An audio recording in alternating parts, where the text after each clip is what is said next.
ঢ্যাঁড়সের এই রান্নাটা খেতে এত সুন্দর লাগে কি আর বলবো। তো আজকে আমি এই ঢ্যাঁড়স পোস্ত করেছিলাম।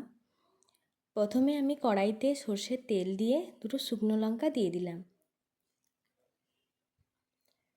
এরপরে দিলাম কালো জিরে। এই রেসিপিটি শেষ পর্যন্ত দেখার অনুরোধ রইল। এরপর একটা বড় সাইজের টমেটো ছোটো ছোটো করে কেটে দিয়ে দিলাম। ভাজতে থাকবো টমেটোটা।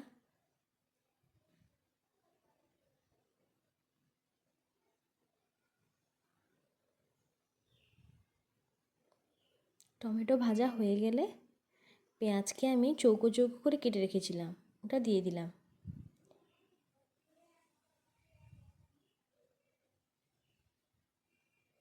পেঁয়াজটা আমি একদম হালকা করে ভাজবো, বেশি সময় ধরে ভাজবো না, একটু কাঁচা কাঁচাই থাকবে পেঁয়াজটা। এরপর কেটে রাখা ঢ্যাঁড়স দিয়ে দিলাম। ঢ্যাঁড়সটাকে আমি লম্বা লম্বা করে কেটে নিয়েছি।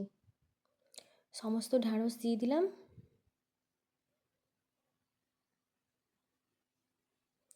আমার চ্যানেলে এখনও যারা নতুন আছেন বন্ধুরা, যদি আমার এই রান্নাটা ভালো লেগে থাকে তাহলে প্লিজ চ্যানেলটিকে সাবস্ক্রাইব করে আমার পাশে থাকবেন।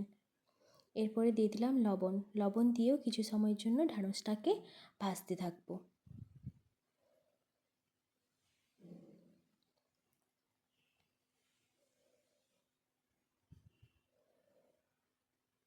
গ্যাসের ফ্লেম হাই করে দিয়ে ভাজতে থাকবো।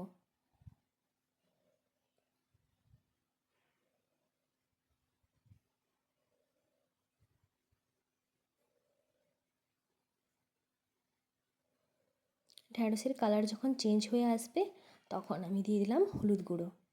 একদম অল্প পরিমাণে হলুদ দিয়েছি এখানে।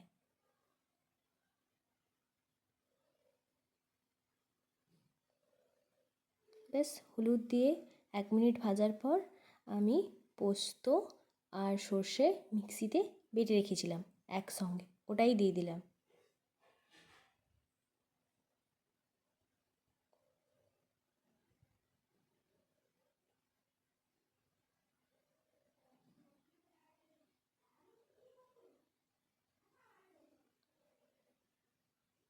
মিক্সির বাটি ধোয়া জল একটু দিয়ে দিলাম।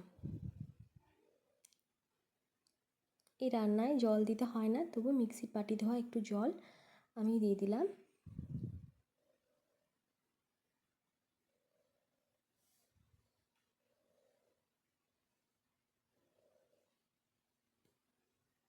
সবশেষে একটু সর্ষের তেল দিয়ে নাড়াচাড়া করে বন্ধ করে দেবো গ্যাসের ফ্লেম। হয়ে গেল ঢ্যাঁড়স পোস্ত।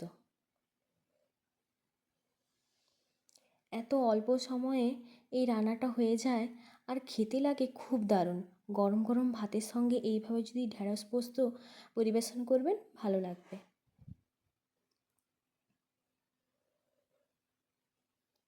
যারা ঢ্যাঁড়স খেতে পছন্দ করেন না তাদেরকে যদি এইভাবে রান্না করে দেওয়া হয় তারা খেয়ে ফেলবে।